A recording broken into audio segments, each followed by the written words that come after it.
Cancer, I'm going to hold your hand when I say this. You are only going to experience changes when you do something differently. Okay?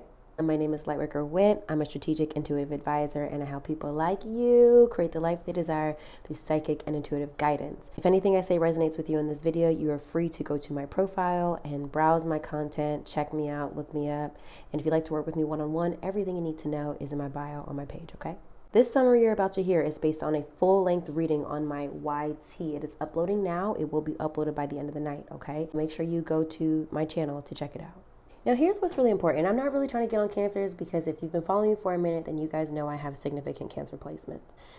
But what I'm seeing in this full moon in Aries reading, Cancer, is that you've got to tap out of yin energy, which is receptive energy, like peaceful, abundance, being in flow, and kind of tap into yang energy. You got to go for it, okay? And that's why we need balance, right?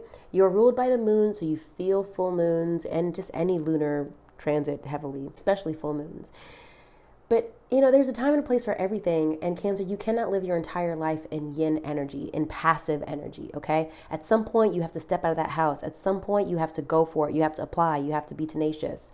And so what I'm saying is that man is not going to show up at your door. That job is not going to fly in your inbox out of nowhere. Is it possible? Yes, of course. Yes, of course.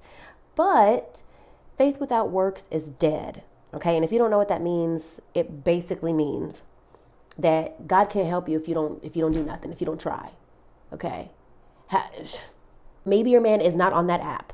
Maybe your man is in fact at the grocery store or at Barnes & Noble, walking their dog in the park, okay? You got to get out the house is what I'm saying. More importantly, I want you to tap into an energy of expectancy. I don't know how many of you guys know this, but different signs are considered positive and negative, and Cancers are considered negative. So inherently, by birth, Cancers are a little bit negative leaning, a little bit pessimistic.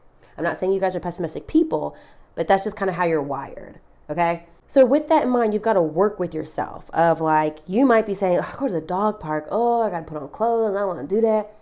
You might have a great time. You might have a grand old time. Make some new friends, okay? You won't know until you try. And I'm not saying that this has to be your new outlook on life. I'm just saying this is just where you need to be and where you're being guided right now in this season.